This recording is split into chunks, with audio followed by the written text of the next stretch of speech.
Oo, para walang ano.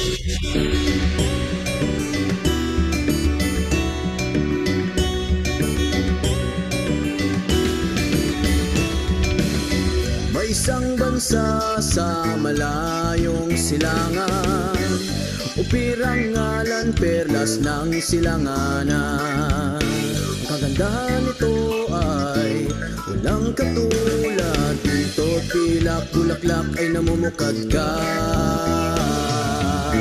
Bangon upir, bangon tayo ay aahon sa mga dayuhang umalipin noong unang panahon.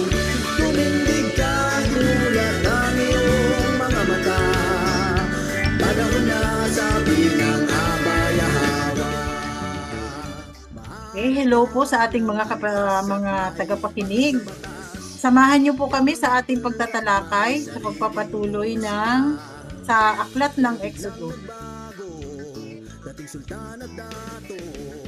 Yes, Exodus Kabanata 24. Okay, ma'am. Kung matatandaan yung unang talakayan natin, ibinigay ang 10 pangunahing kautusan ng alahiyam sa mga Israelita. And then, ibinigay din ang binilinan ng alahiyam na ama, si Moses, na sabihin sa mga Israelita na sundin ang lahat ng tagubilin ni Yahweh the Son. So ngayon, punta tayo sa Kabanata 24, pagtatalaga ng altar at pinagtibay ang tipan. Okay. Pagkatapos, sinabi naman ni Yahweh kay Moses, so siguro Yahweh the Son to, no? Oo. Umakyat ka kay Yahweh sa bundok. Isama mo sina Aaron, Nadab, Abihu at ang 70 sa mga pinuno ng Israel. Sumamba kayo sa malayo. Si Moses lamang ang makakalapit kay Yahweh. Sabihin mo sa mga taong bayan na huwag aakyat sa bundok. Okay, so sinabi ni Yahweh kay Moses na umakyat kay Yahweh sa bundok. So dalawa ang Yahweh dito. Okay, paglilinaw. Sa Kabanata 23, talata 20, isang celestial being ang binigyan ng Ama ng pangalang Yahweh. Ang celestial being na ito na tinawag na Yahweh ng Ama ang siyang nagbibigay ng mga tagubilin kay Moses. Kaya sa Kabanata 24, talata 1 ay mababasa. Sinabi ni Yahweh kay Moses, umakyat ka kay Yahweh. Ito ay muli nagpapakita ng dalawang kalikasan o duality ng alahayam. Okay. So, minsan medyo nakakalito kung sino yung nagsalita, kung si Yahweh the Father or Yahweh the Son. Oo. Verse 3, lahat ng iniutos ni Yahweh ay sinabi ni Moses sa mga Israelita. Ang mga ito naman ay sabay-sabay na sumagot. Lahat ng iniuutos ni Yahweh ay susundin namin. Isinulat ni Moses ang lahat ng utos ni Yahweh. Kinabukasan, maagang-maaga siyang nagtayo ng altar sa paanan ng bundok. So, mapapansin na isinusulat ni Moses ang lahat ng utos ni Yahweh. So, nagamit niya yung kanyang education sa Egypt. So, ang aba talaga, pag meron siyang ipapagawa sa'yo, ay ini-equip ka niya. Hindi mo alam kung ba't mo may interest ka sa ganitong bagay, yung pala, magagamit mo yun sa paglilingkod sa kanya. So, in-equip si Moses although hindi sa pagsasalita, pero sa pagsulat, na-equip siya ng at saka leadership. Ano Na-train kayang siya sa language? leadership Oo. sa Kush. Ano kayang language ang ginamit ni Paleo-Hebrew. Moses? So, ibig Paleo-Hebrew, di sabihin, ba? kung Paleo-Hebrew ang ginamit niya, Paleo-Hebrew din ang salita ng Egypt. Ganun ba Hindi. yun? Kasama niya mga Hebreo eh. Hindi, Paleo-Hebrew. kasi educated nga siya sa di ba? Sa Egypt. Pero So, ibig marami siya alam sabihin, na language ng language. Egypt. Hindi. Alam din niya yung Paleo-Hebrew kasi di ba doon siya pinanganak at saka dumadalaw siya sa mga magulang sa Israelita, sa Goshen. Malamang siguro. And then naroon din siya ng Cushite. Parang din, para din yung yung ni Joseph, di ba nag-aaral siya na 70 lengguwahe?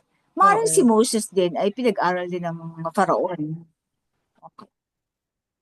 At saka ang Ah, Biblia kasi sa Paleo Hebrew, mm, unang isinulat. oo. Oo, yung mga Torah. So, maagang-maga siyang nagtayo ng altar sa paanan ng bundok. So, yung altar na to, yung tinatawag nating halaran. Oo. Altar na bato, di ba? Halaran. Nagtayo rin siya ng 12 posteng bato na kumakatawan sa 12 tribo ni Israel. Pagkatapos, inutusan niya ang ibang kabataang lalaki na magdala sa altar ng mga handog na susunugin. Sila rin ang inuutusan niyang pumatay ng mga hayop na gagamitin bilang handog pagsasaluhan kay Yahweh. Siguro mga Levita to, yung Oo. kabataang lalaki, ano? Mm. Mm. So, sila din nag-prepare, nagluto ng mga fellowship offering, pagsasaluhan. Ang kalahati ng dugo ng pinatay ng hayop ay inilagay niya sa malalaking mangkok at ang kalahati ay ibinuhos niya sa altar. So, hindi sa altar mismo, doon sa gilid ng altar. Kinuha niya ang balumbon kung saan niya isinulat ang mga kautusan ng tipan at binasa sa mga tao. Sabay-sabay namang sumagot ang mga Israelita, susundin namin ang lahat ng utos ni Yahweh. Pagkatapos, kinuha ni Moses ang mga natitirang dugo at ibinuhos sa paanan ng altar. Sinabi niya, ito ang espiritu ng tipan na ginawa ni Yahweh sa inyo at sa pagbibigay sa inyo ng kautosang ito. O, yung espiritu ng tipan. Yung Umakyat nga yung sa bundok. dugo, yung ba yung dugo na ibinuhos niya ang nagsisimbolize ng espiritu ng tipan? Tingnan mo. Pagkatapos kinuha ni Moses ang mga natitirang dugo at ibinuhos sa paanan ng altar. Sinabi niya, ito ang espiritu ng tipan na ginawa ni Yahweh sa inyo sa pagbibigay sa inyo ng kautosang ito. So, nagsisimbolize pala siya ng espiritu ng tipan. Mm-mm. Tama ba? Parang ganun nga. Oo. Buti napansin mo sis. Oo, Mm. kasi yung blood ng ano tipanan niya sa mga ano, 'di ba? Yun din Oo. ang dugo din ang senyalis na ililigtas ang mga Israelita doon sa ano ng kamatayan, 'di ba? Oo.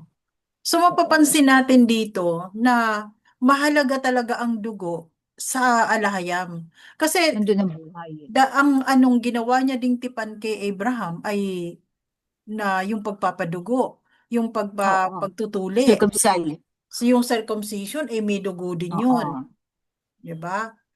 Oo.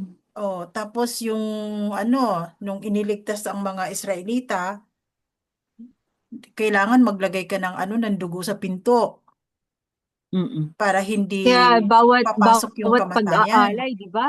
May dugo Oo. 'yan, bawat So, pag-aalay bawat paghahandog ay ibinubuhos ang dugo sa altar. sa paanan So, ng altar. oo, sa paanan ng altar. So, na ganun talaga na, ganun kahalaga ang dugo. At yun na nga Mm. ang sinundan siguro ng ating mga ano, mga ex-tiyan na ang dugo ng Mesaya ang ginawa nilang Mm. pantubos. Kaya lang 'yan iniinom nila. Oo. Yun nga lang iniinom nila. Iniinom naman nila 'yan. Oo. Oo, So, mabuti na lang at dumating ang kinakain. mensahero at ito ay itinuwid sa atin na Oo, inalis ang kaugalian na yon o ang doktrina na yon na umiinom ng dugo, oo. kumakain ng laman at umiinom ng dugo, 'di ba? Oh, So, yung mga ano, mga steak na rare, medyo may dugo-dugo oo. pa. Yun ang gustong-gusto ng mga ano mga European mga Mm, Western countries, may dugo-dugo pa. Medyo hilaw-hilaw pa. oo. So, yun ang Saka yung itinuwid. ano, yun din po ano, sumisigaw ang dugo ni Abel. Oo. Sabihin yung DNA niya nandun pa mula Kaya sa ang lupa. dugo talaga ay ano, 'di ba sinabi niya nga ang dugo ay buhay. Mm. Doon dumadaloy Nasa lahat. nasa dugo ang buhay. Mm-mm.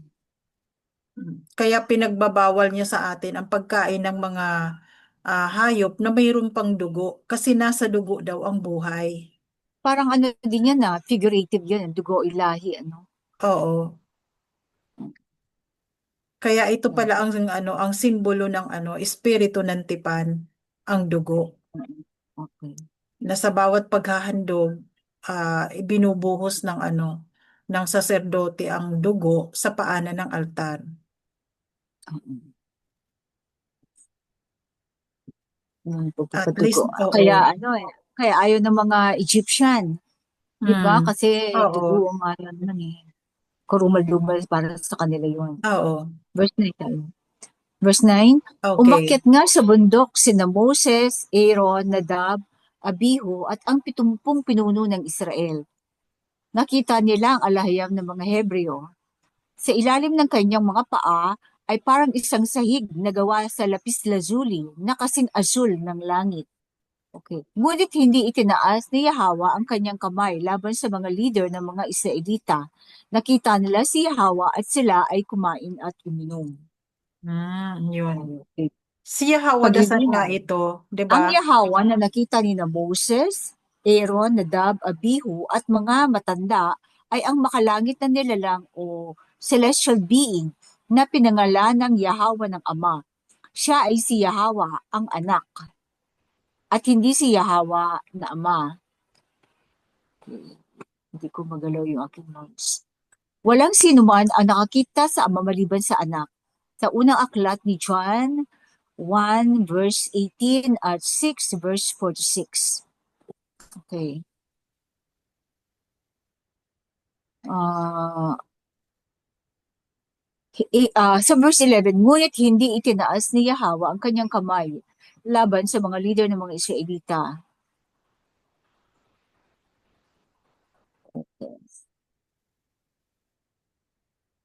Sabihin, hindi niya pinatay, hindi itinaas. Oo.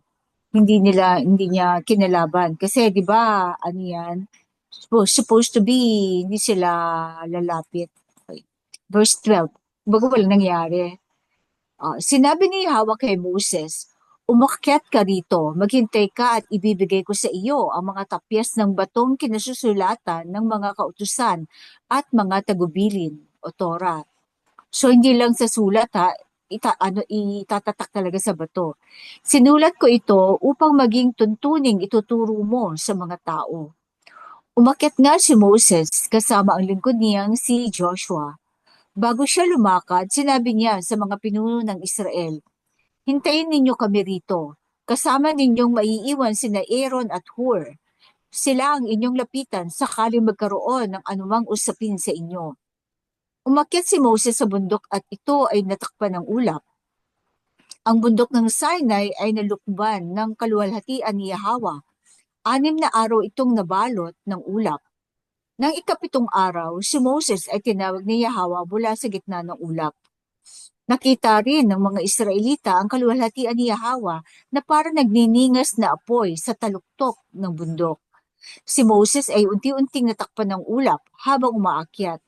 Nanatili siya sa bundok sa loob ng 40 araw at gabi. So, ito ay Kasama niya parang, pala si Joshua. oo, pero ano, oo nga, no? Kasama niya si Joshua ng umakyat. Ang naiwan ay Kapareho ng pangalan, ano, si Yahawa. Aaron. Si Aaron at si ang naiwan. Si Hur. Hindi kaya sa translation issue to, baka man Yahawa din kasama? Kasi pareho ang Joshua sa Yahawa. Hmm. Kasama ang lingkod niyang si Joshua. Oh, kasi lingkod niya na si Joshua that time 'di ba? Oo. Pero baka may ano dito baka kasama niya si Yahawa. Yahawa Shai. Hmm. Pero anyway, ito ang nakalagay. Kung kasama Oo. niya hanggang sa loob eh, no? Hindi naman sinabing Oo, naghintay sa wala namang sinabi bandang na labas. At hintayin. saka, oo, oo. Kasi ang Tapos sinabihan niya lang na nabalot ng ulap. maghintay si Aaron at si Hur. Oo, sa bandang malayo pa. Oo. Bandang baba pa yon. And then, umabot siya ng 40 araw at gabi, walang kain, walang tulog, Oo. walang ano. Siguro sa kanila doon, pag nandun ka sa loob ng ano ng alahayam, timeless. Hindi mo alam ang panahon ano. Oo. So, Oo, yun tsaka nga. So, ano, bali ang nagbibilang lang siguro ng panahon ay yung mga naiwan sa baba. kasi Ngunit may si lulubog at Moses ay lilitaw ang wala siyang araw. ano, Oo. At wala saka siyang alam ano, kung anong araw, anong yung ano. Kasi kapag kasama mo si nakita din Yahawa, nila. ibig sabihin walang gabi. Kasi liwanag siya, di ba? Oo, hindi ka bounded ng panahon Oo. at timeless. So, Oo, timeless talaga. wala siyang Dahil time walang ano, kasi sa element. atin, bali, Mm-mm. ma, mami-measure natin ang araw dahil mayroong gabi at umaga. At saka oras. Oo, at Oo. oras. Pero ito, Ito may ano, nakita. oh, nakita niya talaga si ano, si Yahawa ng face to face. So kasama niya din pala dito si Joshua. Kaya si Joshua ang naging kahalili niya nung siya ay nawala. Oo. Hindi niya nakita si Yahweh the Father, si Yahweh the Son lang. Oo, Yahawa Alam ko dasal. yung batok lang ng Yahweh the Father nakita. Oo, Mm. ang pinakita sa And kanya then, yung yung likod. kaluwalhatian, Oo, kasi yung ang likod tingin ko lang dito, pinakita. oo, ang sinasabi naman sa hero na, sinasabi ng glory o kaluwalhatian, ito yung liwanag nung ano, yung Oo. sasakyan, yung radiance, yung sinasabing kaluwalhatian or glory. Hmm. Siguro maliwanag yung ano nila, UAP, Unidentified Aerospace ano, Aerospace. craft, basta ganon. Kasi pwede rin siya sa ano water, air, saan, kahit saan. At saka ano, outside, ano, skies. May katanungan or ano, meron ba tayong, sino mga kasama natin? Wala pa, no? Oo.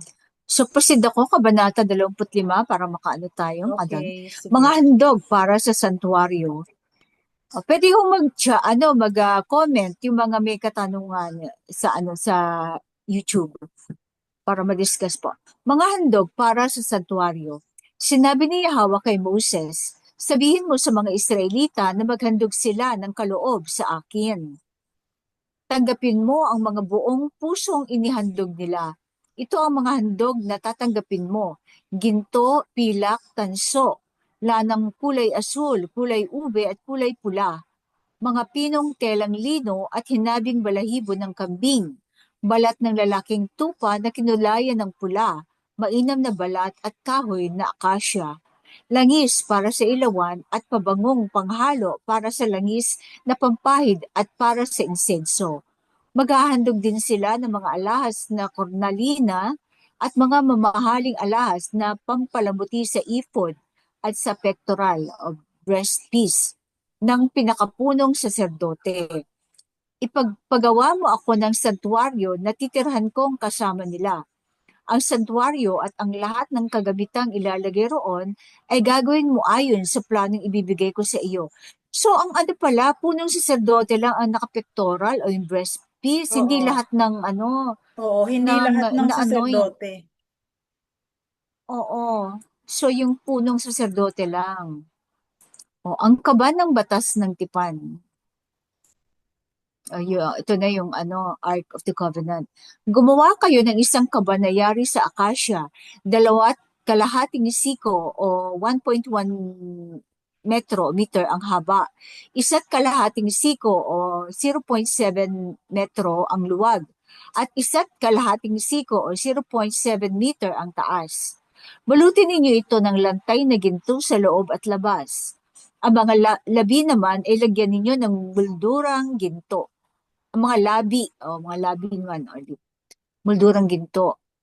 So, yung mga molded, mga dekorasyon.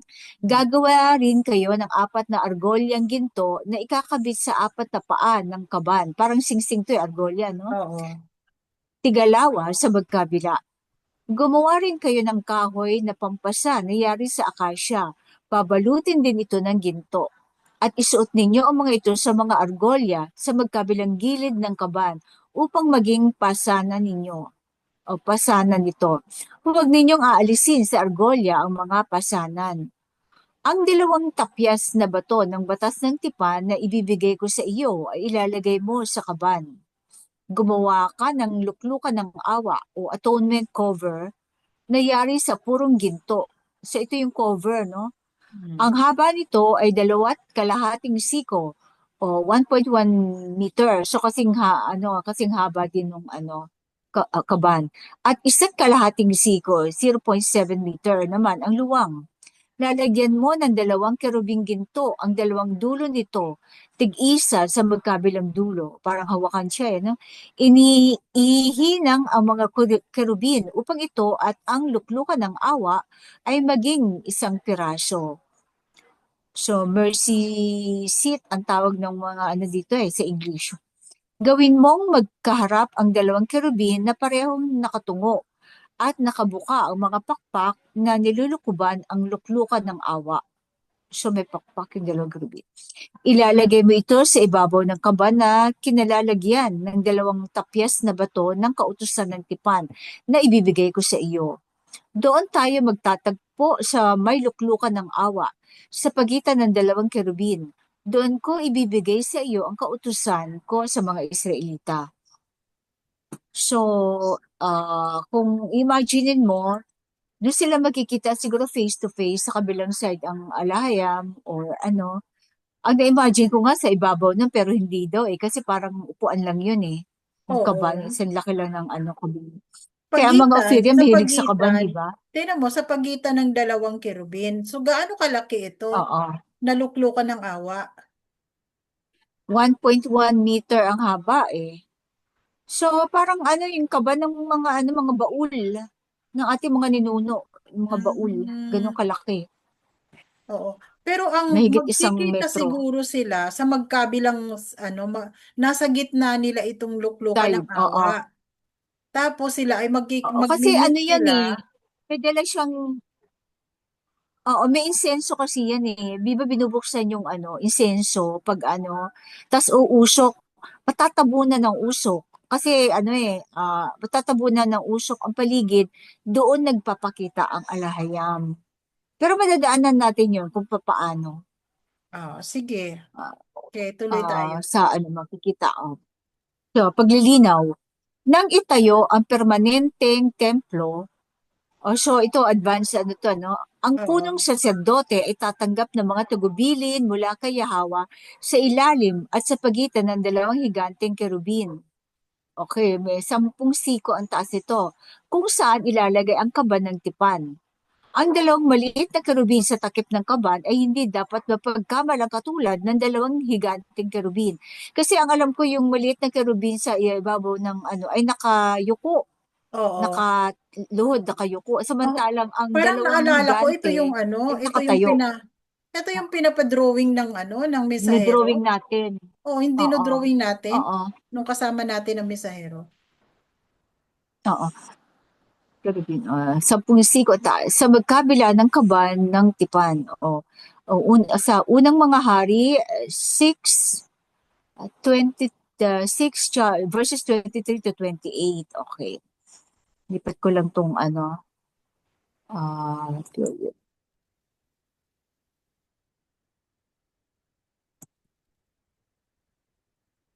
kaya lumabas ang ating mga artistic pagdodrawing. Oo. Mga sticker. Okay, verse 23. Para sa dakong kabanal-banalan, gumawa siya ng isang pares ng kerubin na gawa sa kahoy ng olibo. Bawat isa ay 10 siko ang taas. So, olibo naman pala ginamit na kahoy dito. Kasi magaan yun eh. Ang isang pakpak ng unang kerubin ay 5 siko ang haba at ang kabilang pakpak ay 5 siko rin.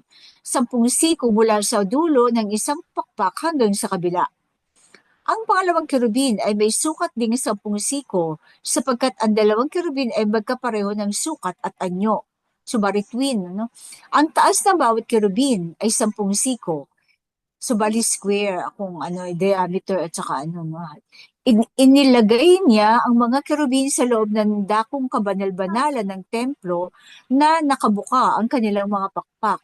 Ang pakpak ng isang kerubin ay sumasayad sa isang dingding, samantalang ang pakpak ng kabila ay sumasayad sa kabilang dingding, at ang kanilang mga pakpak ay nagtatagpo sa gitna ng silid. Binalutan niya ang mga kerubin ng ginto. So, ano tagalante na ano talaga, coated talaga lahat ng ano ng ginto.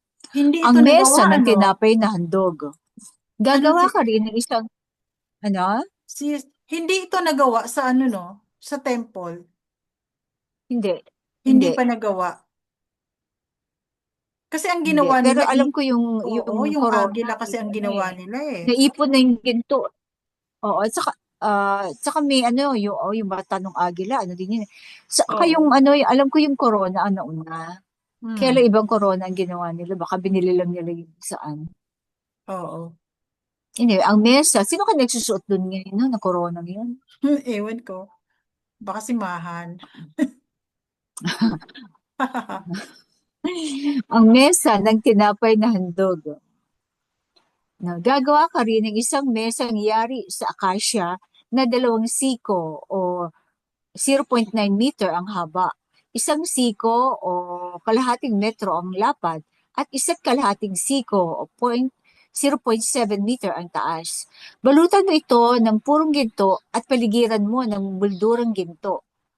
Okay. Lagyan mo ang gilid nito ng sinepa na singlapan ng isang palad at paligiran din ng buldurang ginto. Yan. Sinepa, no? Gumawa ka ng 4 na argolyang ginto at ikabit mo sa 4 na sulok sa may tapat ng paa nito. Ang mga argolyang pagkakabitan ng mga kahoy na pampasan ay malapit sa sinepa. Gumawa rin kayo ng pampasan na yari sa akasya at babalutin din ito ng ginto. Gumawa rin kayo ng mga kagamitang ginto, plato, tasa, banga at mangkok para sa mga handog na inumin. Ang mga tinapay ng presensya na handog ninyo sa akin ay ilalagay ninyo sa mesa sa harapan ko. So, yung table of presence to eh. So, Hmm. lahat ng kasangkapan doon ay may argolya kasi bubuhatin. Tuwing Hmm. naglalakbay sila, buhat-buhat nila, pasan-pasan. Okay. Ang ilawang menora, ito mabigat din to. Gumawa kayo ng ilawang gyari sa purong ginto. So, puro ito, mabigat. Oo. Ang patungan at tagdan nito ay yari sa pinitpit na purong ginto. Oh, parang pinitpit ano, ang mga palamuti nitong bulaklak. So palipit siguro to, no? Ang mga palamuti nitong bulaklak, ang buko at ang mga talulot ay iisang piraso. Lalagyan mo ito ng 6 na sanga, 3 sa magkabila. Bawat sanga ay lagyan mo ng 3 magagandang bulaklak na hugis almendra, may usbong at may talulot.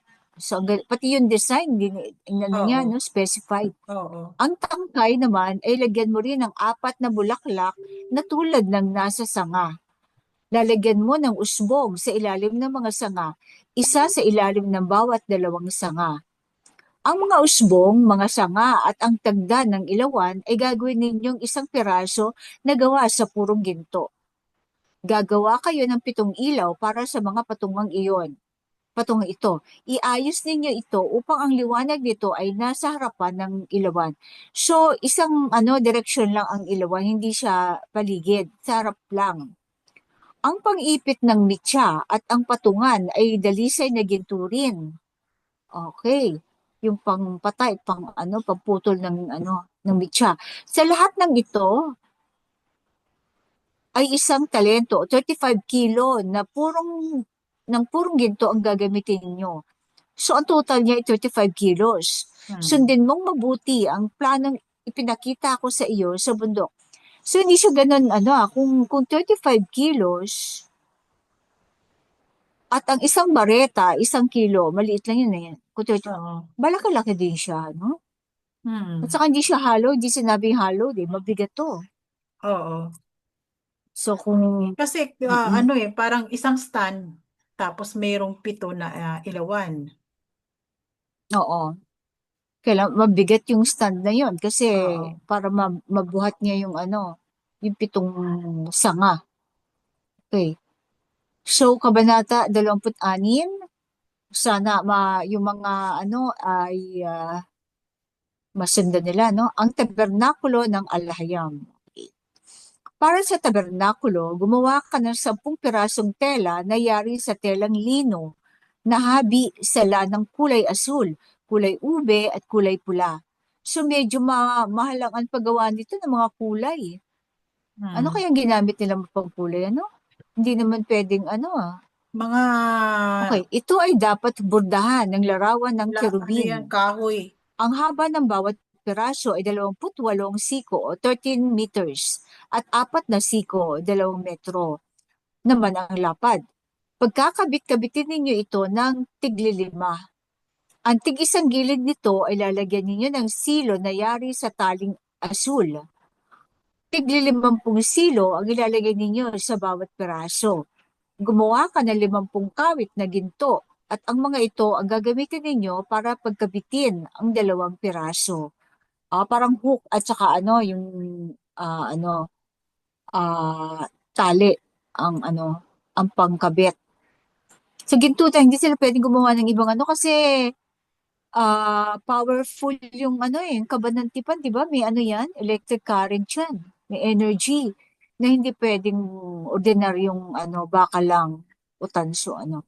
Verse 7, gumawa ka rin ng 11 pirasong kurtina na gawa sa balahibo ng kambing na siyang gagawing takip sa ibabaw ng tabernakulo. Bawat isa nito ay 30 siko o 13 metro ang haba at 4 na siko o 2 metro naman ang lapad. Pagkabit-kabitin ninyo ang 5 piraso at gayon din ang gawin sa 6 na natitira. Ang ika-6 ay ilulupi at siyang ilalagay sa harap ng tolda. Bawat piraso ay palagyan mo ng tigli 5 silo ang gilid. Gumawa ka ng 50 kawit na tanso at isuot mo sa mga silo para pagkabitin ang 2 piraso upang maging isa lamang. Ang kalahating bahagi ng tabing ay ilaladlad sa likuran upang maging takip. Ang tig-kalahating metrong sobra sa mga tabi ay siyang takip sa gilid. Ito ay lalagyan pa ng 2 patong ng pulang balat. Ang ilalim ay balat ng tupang lalaki at ang ibabaw ay balat na mainang. So kung gusto niyo mag-picture to, pwede niyo i-google kasi may mga ano na to eh. Marami nito sa ano, Google, yung mga hitsura ng tabernakulo, yung tent of meeting. Maraming makikita nito sa Google. Ang tabernakulo ay igawa mo ng mga patayong haligi na gawa sa akasya. Bawat haligi ay 10 siko, 4 na metro ang haba at 1.5 o 0.7 meter naman ang lapad. Bawat haligi ay lagyan mo ng tigalawang mitya para sa pagdurugtong. Sa gawing kanluran, 20 haligi ang ilagay mo. At ah, sa gawing kanluran, west, oo, 20 haligi ang ilagay mo. At ikabit sa 40 patungang pilak, 2 patungan sa bawat haligi. 20 haligi rin ang gawin mo para sa gawing silangan. At 40 patungan, 2 rin sa bawat haligi. Sa likod naman ay gawing hilaga. Sa gawing hilaga ay 6 na haligi ang ilagay mo. At 2 para sa mga sulok. So yung nasa north is makipot na kasi doon ang ano, nandun ang Holy of Holies, ano? Ang mga haliging panulok ay pagkabitin mo mula sa ibaba hanggang sa may argolya sa itaas. Kaya 8 lahat ang haligi sa likuran at 16 naman ang patungan. Okay. So, 2 ang patungan. Siguro ito yung pabigat na para nakatayo ang ano. Okay. Verse 26. Gagawa ka rin ng, maano ko lang sa mga nakikinig o ano, makasumpong nito, ang ano kasi, makikita sa Google o sa lahat ng ano, ah, ang makipot na parte ay nasa west kasi ang ano, ang kanilang most holy place o ang kabanal-banalan, dakong kabanal-banalan ay nasa west side. Pero ang mensahero, sinabi niya nasa north. So, binago natin ang orientation ng ano ng templo at saka ng tent of meeting. Nakaharap sa bandang norte ang most holy place o ang dakong kabanal-banalan. Okay.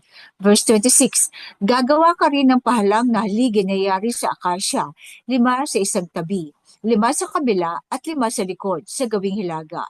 Ang mga pahalang na haliging paggitna ay abot sa magkabilang dulo ng dingding.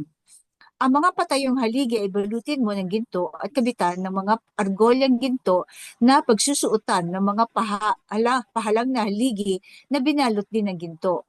So yung cross section na. Gawin mo ang tabernakulo ayon sa planong ipinakita ko sa iyo sa bundok. Gumawa ka ng kurtinang yari sa puting lino at lanang asul, kulay ube at kulay pula. Bordahan mo ito ng larawan ng kerubin gawa ng mahusay na mananahi. Isabit mo ito sa mga kawit na ginto na nakakabit sa 4 na haliging akasya na binalot din ng ginto at nakatindig sa 4 na patungang pilak. Isabit mo ang tabing na ito sa tapat ng kawit sa bubong ng tabernakulo at ilagay sa likod ng tabing ang kaba ng batas ng tipan. Ang tabing na ito ang siyang maghihiwalay sa dakong banal at sa dakong kabanal-banalan. So iba yung dakong banal, dito nagmi-minister ang mga priest, ang high priest. At sa dakong kabanal-banalan, ang most holy place ay pinapasok lang ang luklukan ng awa. Pinapasok lang once a year ng high priest yung kabanal-banalan. Kasi nandun yung luklukan ng awa at saka yung kabanatipan. Ang luklukan ng awa ay ilagay mo sa ibabaw ng kaba ng batas ng tipan na nasa dakong kabanal-banalan. Ang mesa ay ilagay mo sa labas ng kurtina, sa gawing silangan ng dakong banal at sa gawing kanluran naman ang patungan ng ilaw. O sa tama, dakong banal ang ano. So nasa right side ang mesa ng tinapay tapos kaliwa naman ang patungan ng ilaw, ang menora. Ang pintuan ng tabernakulo ay lagyan mo ng kurtinang iba't ibang kulay na hinabi sa lanang asul, kulay ube at kulay pula at telang lino. Ito ay bubordahan ng maganda. Gumawa ka ng 5 posteng akasya para sa tabing. Bulutin mo ito ng ginto, kabitan ng argolyang ginto at itayo sa 5 tuntungang tanso. Okay? Pwede pa, no? Yes. Tapusin natin Kabanata 27. Ang altar ng mga handog na susunugin. Ito naman nasa labas na to ng tent of meeting pero nasa loob pa rin ng bakod ng excuse me. Okay. Gumawa ka ng altar na yari sa punong akasya. 5 siko o 2.2 meters ang haba. Okay, 5 siko. Mahaba to ha. Ang haba. Ganoon din ang lapad. At ang taas ay 3 siko o 1.3 meters. Halos kasing laki ko na to ah. Okay, gawin mo ang altar na 1 piraso at balutin mo ng tanso. Gumawa ka rin ng mga kagamitang tanso para sa altar. Lalagyan ng abo ng sinunog na taba, ng pala, palanggana, malaking tinidor at lalagyan ng apoy. Gumawa ka rin ng parilyang tanso at ang bawat sulok nito ay kabitan mo ng 1 argolyang tanso na siyang bitbitan. Ito yung yung movable pa. Mobile nila altar, no? Oo. At ikabit mo ang parilya sa ilalim ng tuntungan ng altar. Okay. Gumawa rin kayo ng pampasa na yari sa punong akasya at babalutin din ng tanso. Isuot mo ang mga ito sa mga argolya ng altar kung ito ay kailangang buhatin. So tanso ang ginamit nila kasi matibay yun, matigas. No? Kaya nga't ang altar na gagawin mo ay may guwang sa gitna ayon sa planong ipinakita ko sa iyo sa bundok. So may space sa gitna doon ng kailangan kasi ng hangin para magningas, no? So may At saka mga lalagyan mo. picture na. Ibig sabihin, may mga picture ng pinakita kay Moses. Oo, inano niya, baka inilagay na sa, inimprint na sa Oo, mind niya. naka-imprinta na para ano, pakita sa kanya kung Mm. anong itsura. Oo, kaya siguro inabot ng 40 days, no? Oo. Para lahat ng detalye Kaya pala sa panahon natin na-imbento yung ano, yung camera, no? mm, Kasi nauna pala siguro may camera na nung unang panahon. photographic memory lang. Oo. Tapos ngayon nun, talagang hinahampas nila, wala pa yung 3D printing that time. Mm. Oo. Pero ang alahaya, nakapag 3D printing na siya doon sa sa lapis lazuli. Oo. Kasi 'di ba, yung kamay daw ng alahay parang laser 'yun, laser printing 'yun eh. Oo. 'Di ba? Daliri mismo ng alahay ang yun ang tawag nila. Hmm. Ang bulwagan ng tabernakulo. Ito yung bulwagan, yung open space. Ang tabernakulo ay igawa mo ng bulwagang tatabingan ng mamahaling lino sa paligid. Yung bakod. Sa gawing kanluran ay 100 siko o 45 meters ang haba ng tabing na isasabit sa 20 posteng tanso na nakatindig sa 20 patungang tanso. Pilak naman ang mga kawit ng poste, gayon din ang mga baras na sabitan. Ang silver, no? Ang ilalagay sa gawing silangan, kasi medyo malayo na to sa sa kaban ng tipan. So, okay na tong, pwede na ang pilak. Ang ilalagay sa gawing silangan ay tulad din ng nasa gawing kanluran. 100 siko o 45 meters ang haba ng mga tabing na nakasabit sa 20 posteng tanso na nakatindig sa 20 patungang tanso. Pilak naman ang mga kawit ng poste, gayon din ang baras. So, yung baras. Sa gawing hilaga naman, 50 siko o 22 meters. So, mas maigsi kasi sa north na to hilaga. Ang haba ng tabing na isasabit sa 10 posteng nakatindig sa 10 patungan. Verse 13. Ang luwang ng harapan sa gawing timog ay 50 siko o 22 meters rin. Ang isang tabi ng pintuan nito ay lalagyan ng kurtinang may habang 15 siko o 6.6 na meter na nakasabit sa 3 posteng nakapatong sa 3 tuntungan. So, lang, maigsi. Mas maigsi yung kasi may portion para sa pintuan eh. Ganon din sa kabilang gilid. 15 siko o 6.6 meter ang haba ng kurtinang nakasabit sa 3 posteng may kanya-kanyang tuntungan. Ang kurtina naman sa mismong pinto ay 2 siko o 9 meters ang haba. Yari sa kulay asul, kulay ube at pulang lana. Pinong lino na maganda ang burda. So, isasabit ito sa 4 na posteng nakatuntong sa 4 na patungan. So, hindi mo pansin sis, ang mga Ophirian, nahilig sa kurtina. Dati Oo. noon, hindi kami nawawala ng kurtina sa mga pintuan. Di ba? Hmm. Kasi parang nare-remind sila ng tabernacle, di ba? Yung kurtina. Papansin mo sa mga probinsya, alos kahit hindi na sila magpintuan, basta may kurtina. Oo nga. Ultimo ang bintana ay for privacy. Lahat ng poste sa bulwagan ay pagkakabitin ng baras na pilak. Pilak din ang mga kawit, ngunit tanso ang mga tuntungan. Ang haba ng bulwagan ay 100 siko o 45 meters at 50 siko o 22 meters naman ang luwang. Ang mga tabing na pawangyari sa mamahaling lino ay 5 siko o 2.2 meters ang taas. Ang mga patungan ay pawang tanso. Lahat ng kagabitan sa tabernakulo, pati mga tulos ay panay tanso. So yung parang mga pinakabakod ay puro silver. Ang langis sa ilawan. Pagdalhin mo ang mga Israelita ng pinakamainam na langis ng olibo para sa mga ilaw upang ito ay manatiling nagniningas. So dito, olibo, langis ng olibo kasi yun ang common sa Judea. Pero kaya sa Ophir, mas common dito ang coconut oil, di ba? So ang ginamit ng mensahero ay coconut Hmm. oil, di ba? Aalagaan ito ni Aaron at ng kanyang mga anak sa toldang tipanan o tent of meeting. Ito ay ilalagay sa labas ng tabing sa tapat ng kaba ng batas ng tipan sa presensya ng alahayam. So, ibig sabihin sa, ano, tent of meeting, toldang tipanan. Oh. Hindi nila ito, toldang tipanan kasi ito yung tipanan ni Moses o ng high priest sa Alahayam, no? Kaya tinawag na tent of meeting. Okay.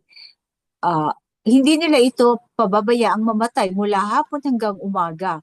At habang panahong gagawin ito ng mga Israelita at ng kanilang buong lahi.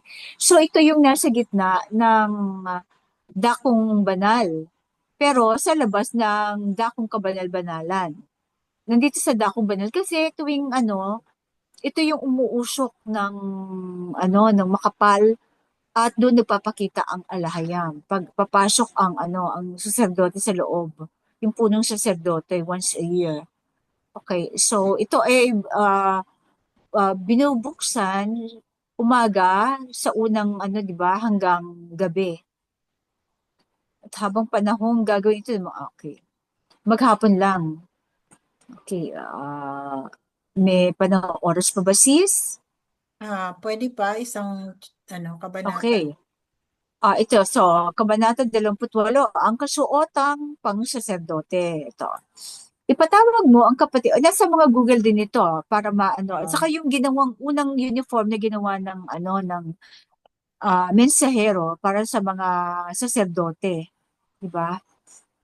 Ipatawag mo ang kapatid mong si Aaron at ang mga anak niyang sina Nadab, Abihu, Eleazar at Itamar, yung apat na anak ni Aaron.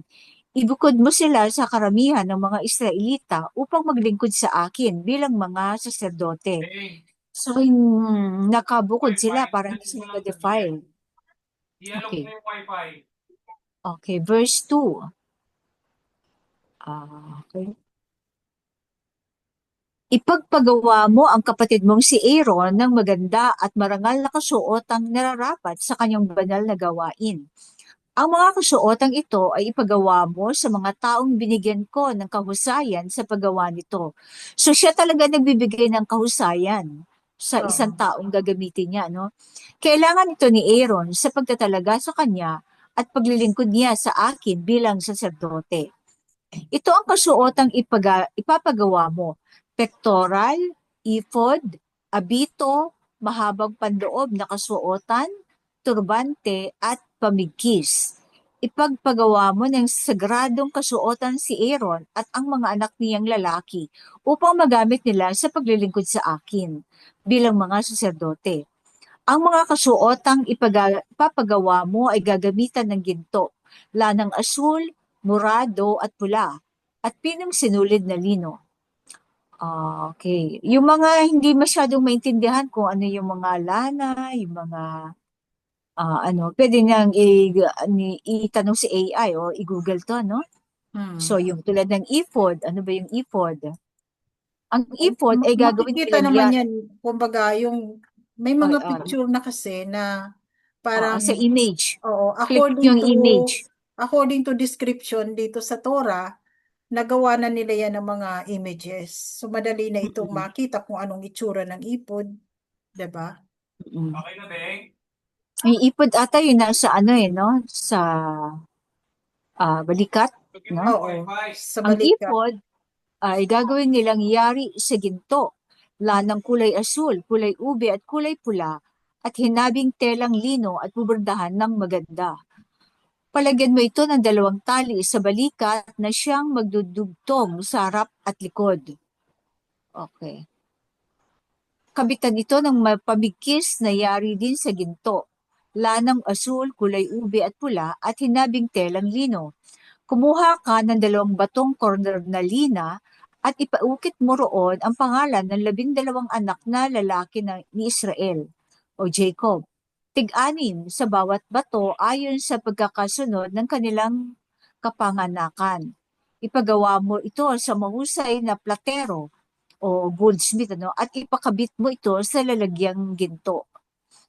So, ikakabit ito sa tali sa balikat ng ephod bilang tagapagpaalala sa 12 anak na lalaki ni Israel. Sa ganitong paraan, dadalhin ni Aaron sa kanyang mga balikat ang mga pangalan ng 12 tribo ni Israel upang sila ay maalala ni Yahweh. Magpapagawa ka rin ng 2 pang patungang ginto at 2 nilubid na ginto na ikakabit mo sa 2 patungan. So yung patungang ginto ng mga mga bato, 12 ano. Ang pectoral,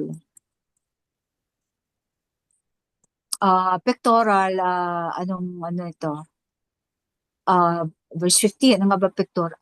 Magpagawa ka sa mga may mahusay na kamay ng pectoral na gagamitin ng pinakapunong saserdote. So yung high priest lang meron ito. Bubordahan ito ng maganda tulad ng sa ephod. Ang gagamitin dito ay ginto, lanang kulay asul, kulay ube at pula at telang lino. Gagawin mo itong parisukat at magkataklob.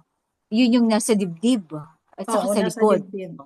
Harap Isang at likod. dangkal o 0.2 meter ang haba, isang dangkal, at ganon din ang lapad, so square. Lagyan ito ng 4 na hilera ng mga mamahaling bato. Sa unang hilera ay carmelian, chrysolite at beryl. Hindi natin makuha ang ano nito, ang saktong translation sa Tagalog, kaya Oo. retain natin ang English. Sa ikalawang hilera naman ay turquoise, lapis lazuli at emerald. Sa ikatlong hilera ay jacinth, agate at amethyst. At sa ikaapat na hilera ay topaz, onyx at jasper. Ang mga ito ay ikakabit sa patungang ginto. 12 lahat ang batong gagamitin upang kumatawan sa 12 anak ni Israel. Tulad ng isang pantatak, sa bawat bato ay nakaukit ng maganda ang pangalan ng bawat anak na lalaki ni Jacob Israel. Ang hirap kayang maukitan nito, no? So Oo. talagang skillful ang gagawa nito. Gumawa ka ng 2 maliliit na lubid na ginto at ikabit mo sa pectoral. Kabitan mo ito ng 2 argolyang ginto sa mga sulok sa itaas. Ultimo yung sinulid ginto, ano? At dito Mm. itatali ang 2 lubid na ginto. Ang kabilang dulo ng mga ito ay kakabit naman sa 2 patungang ginto na nasa tali sa balikat ng ephod sa gawing harapan. So, gawing harapan siya nakalagay. Kabitan mo rin ng tig-1 argolyang ginto sa magkabilang sulok sa ibaba, sa bandang loob, malapit sa ephod. So, ganun kahalaga, o ganun ka, importante yung 12 tribo ni Jacob na kailangang bitbitin ni Aaron. Yung bayang pinili talaga, no? Gumawa ka ng 2 pang argolyang ginto. Ikabit mo ito sa tali, sa balikat ng ipod, sa harapan, sa tabi ng dugtungan, sa gawing itaas ng pamigkis. Bale, yun ang, sa gilid yun no? Ang argolya ng pectoral at ang argolya ng ipod ay pagkakabitin sa lubid na asul para huwag magkahiwalay. Kaya pagpasok ni Aaron sa dakong banal na suot ang pectoral, dala niya sa tapat ng kanyang puso ang pangalan ng mga tribo ng Israel upang sila ay maalala ni Yahweh. Tuwing siya ay haharap kay Yahweh, dala niya sa tapat ng kanyang puso ang piniling bayan ng alahayang, ang mga Hebreyong Israelita. So high priest lang ang dapat may ganito, hindi yung mga, di ba nila, pinagpagawaan nila lahat ng ng Kaya mga nga, kahanim o parang oo. syempre para malaki ang komisyon, hindi, para ang laki ng gastos ng malaking halaga yan. Ang Kaya nga eh. bawat Tapos ang uh, yung di ba yung turbante ay para lang sa high priest yun. chapikasis. Oo, para sa high Oo, priest, oo, yung may kaisa, turbante. gold plated. Mm. At saka yung ah, ano ba yun? Nakalagay, kaiza ang basa kasi, di kung babasahin mo sa palyoy, kaiza, ni Mm. o nang. Kasi walang parang walang siya Yahawa. Oo. Okay. Ang iba pang kasuotang saserdote, gumawa rin kayo ng damit na ilalagay sa ilalim ng ephod. Ito ay yari sa telang kulay asul. So, lalagyan ito ng butas sa suotan ng ulo at lalagyan ng tupi ang paligid ng butas tulad ng karaniwang baro upang hindi matastas o tutupian. Ah, Gagawa ka ng palawit na parang bunga ng punong granada na yari sala ng kulay asul. So ito yung mga sinasabing palawit. Kulay ube at kulay pula. At ikakabit mo sa laylayan. Pagkatapos, lalagyan mo ng kampanilyang ginto ang pagitan ng mga palawit. So may mga bilog and then in between may mga maliit na bell. Ang magiging ayos nito ay isang ginto din yung mga bells, no? Ang magiging Oo. ayos nito ay isang hanay ng magkasalit na kampanilya at palawit sa buong laylayan. Ito ay isusuot ni Aaron. So si Aaron lang magsusuot tuwing gaganap ng tungkulin bilang saserdote upang marinig ang tunog ng kampanilya tuwing siya ay papasok at lalabas sa dakong banal ni Yahweh. Sa gayon, malalaman nila kung siya ay buhay pa. Gumawa ka rin ng isang palamuting ginto na may nakaukit na ganito, inilaan kay Yahweh. Pero sa palhibo, kaisa eh. Oo. Ito inilaan kay Yahweh. Side note lang, nung wala na ang, baka nasa ospital, nakasama namin yung namumuno dun sa dating yung namumuno ngayon, nagulat siya sa ah, kung malaman kung buhay pa. Kasi nga naman, di ba, pag hindi ka rapat dapat, ang punong saserdote na pumasok sa dakong kabanal-banalan ay namamatay ang punong saserdote pag defiled o baka malaking kasalanan o whatever. Hindi natin alam, hindi karapat dapat. Kaya ang ginagawa nila, may tali yun sa paa. So walang ibang pwedeng pumasok sa ano. Kaya pag hindi naggumagalaw o hindi na tumutunog ang kampanilya, maaring patay na siguro may palalampasin nila ng isang araw o what, diba? And then Mm. hihilahin nila ng lubid yung paa ng saserdote, ng punong saserdote. Oo. Kasi walang pwedeng pumasok doon, mamamatay din Oo. ang hindi karapat-dapat na pumasok. So nagulat pa siya. Pero natatandaan ko, nung mga bago pa lang tayong pasok sinabi niya na 5 beses daw niya nabasa ang Torah. So, bari impressed ako noon kasi parang ako nga, 1 beses pa lang, hirap na hirap na. Pero siya 5 beses. Pero nagulat siya nung mabasa niya to na sa gayon, malalaman nila kung siya ay buhay pa. Parang, nagulat siya. Sabi, hindi yun naintindihan kung binasa niya ng limang beses kung totoo yun. Okay. Oo. So, naalala ko lang bigla. Okay. Verse 37. Itali mo ito ng asul na lubid sa turbante. So, yung sa turban. Itali mo ito ng asul na lubid sa turbante sa tapat ng noo ni Aaron. Siya ang magdadala ng anumang pagkukulang ng mga Israelita sa kanilang paghahandog. Sa gayon ay magiging kalugod-lugod kay Yahawa ang kanilang mga handog. So si ano lang ang nagdadala ng handog. Siya lang ang ibang ang mga ibang Levita ay alalay lang. Pero ang naghahandog talaga ang punong High praise. saserdote. Oo. Oo. Okay, allow din naman yung pag mga sin offering, di ba? Oo. Mga ordinaryong priest o saserdote pwede. Ipaghabi mo si Aaron ng mahabang panloob na kasuotan at turbanteng yari sa telang lino at pamigkis na buburdahan ng maganda. Ang mga anak naman ni Aaron ay ipagpapagawa mo ng mahabang panloob na kasuotan, pamigkis at karaniwang turbante upang sila ay maging kagalang-galang at may dignidad tingnan. So may turbante pero wala nung Walang nakasulat inilaan. na inilaan Oo, kay walang Hawa. ginto. Oo. Tanging ang high priest lang. Okay, ipasuot mo ito sa kapatid mong si Aaron at sa kanyang mga anak na lalaki. Buhusan mo sila ng langis, italaga at ilaan sa paglilingkod sa akin bilang mga saserdote. Ipagpapagawa mo sila ng linong salawal na hanggang hita para hindi makita ang kanilang kahubaran. So yung linong salawal ay parang shorts or Oo. bloomer, no? hanggang hita. Si Aaron at ang mga anak niyang lalaki ay magsusuot nito pagpunta sa toldang tipanan o paglapit sa altar sa dakong banal para hindi sila magkasala at mamatay. Mananatili itong tuntunin para kay Aaron at sa kanyang salinlahi. So forever. So Oo. talagang at saka ang linen cloth lang ang Oo. Ang pinapagamit allowed. kasi ang linen ay mataas ang frequency at Oo. malamig sa katawan. Mm. Hindi papawisan ang kasi nag-aalay sila sa sa Oo. ah, so yung at saka ang linen kasi, ang alam ko ang purong lino ay medyo gusutin yun.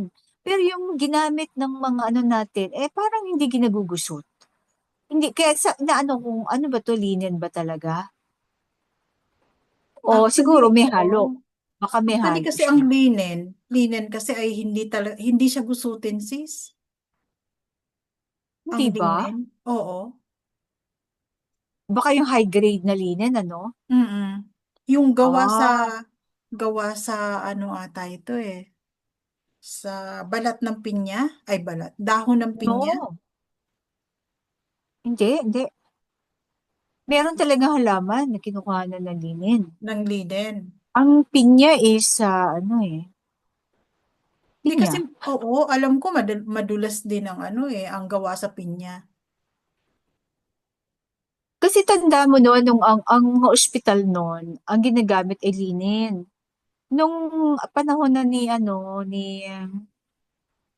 si Bato, Kasi, ang tinanggal nila kasi para hindi, kasi nakaka-repair ng ang linen kasi mataas sa frequency, nasa 500.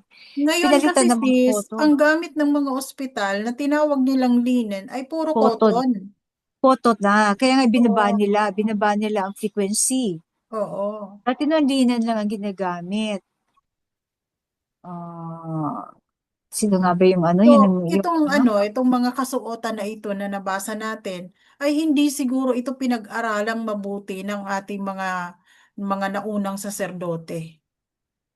Kasi kahit hindi paano nila, kasi procurement din tingin ko procurement din yan eh. Sino ba procurement? 'Di ba si Mahan? oo.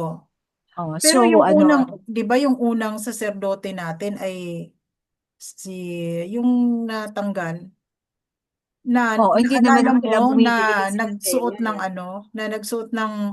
ano niya, ah, priestly garment na mayroong mga ano to, mga maliliit na bells. Nung naglakad siya Oo. during the time ng Day of Atonement, na Oo, oo. defiled nga siya that time kasi may May sakit sakit siya. siya. Oo, oo. Oo. So, Samantalang nakatakot tayo lahat. Pero oo. ang kasi, supposed to be, ang high priest, kasi, ah, pag Day of Atonement, siya pumapasok. So talaga nakaganon, yun ang suit. Pero wala pa tayong wala pa tayong dakong kabanal-banalan eh. So, Oo. ba't siya nakaganon, no? Yun nga. Kaya Nag-defile pa hindi siya. siguro nila ito naintindihan na Mm-mm. hindi siya dapat na nagsusuot ng ganong kasuotan dahil wala pa naman tayong dakong kabanal-banalan at hindi pa siya Oo. naitatalaga bilang high priest. At ang karapat dapat nagsuot nun ang mensahero. Oo, ang Kasi ang mensahero nag-anoint sa lang. mensahero ay mismo Oo. ang palayan. Mm. Oo.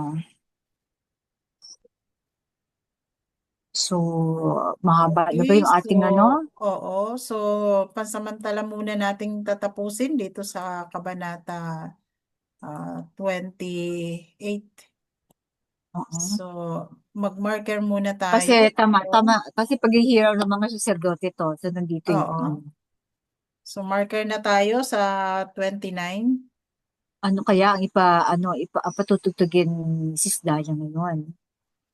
Sige, mga kapatid, at tayo ay makikinig muna ng isang awitin.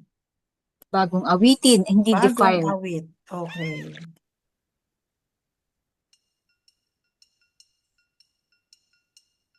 Be blessed, shalom mga kapatid. Okay. Be blessed. Ginawa, kanilang pinagmulan mula sa lipi ni Shem. Si Eber ay nasumpungan at si Peleg naman ang kapatid ni Joktan.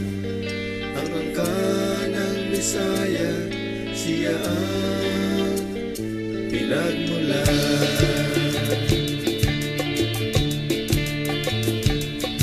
Mga lahi ni Joktan, nanahan sa silangan, lahat sila ay nagmula mula sa lipi ni Adan. Si Abela, Ofer at Sheba, kanilang mga pangalan, mga dugong Hebreo. Tumayo sila sa silangan.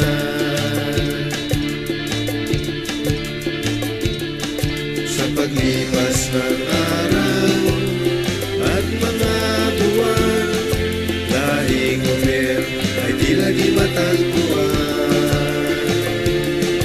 Dahil sa mga mananakop, sila ay nakalimutan sa lupang pangakong Eden sa silangan. Alayaw, tingin mo ang awit ng isang umiryan. Alayaw, ibalik mo sa amin ang lupang sinilangan.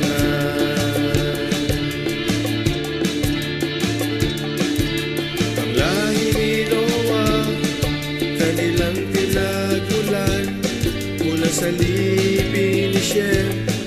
Si Eber ay nasumpungan at si Peleg naman ang kapatid ni Joktan.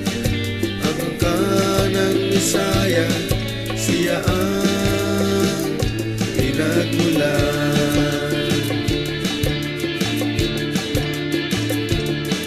Mga lahi ni Joktan, nanahan sa silangan, lahat sila ay nagmula mula sa lipi ni Adan. Si Abela, Ofer at Sheba, kanilang mga pangalan, mga dugong Hebreo. Tumayo sila sa silangan.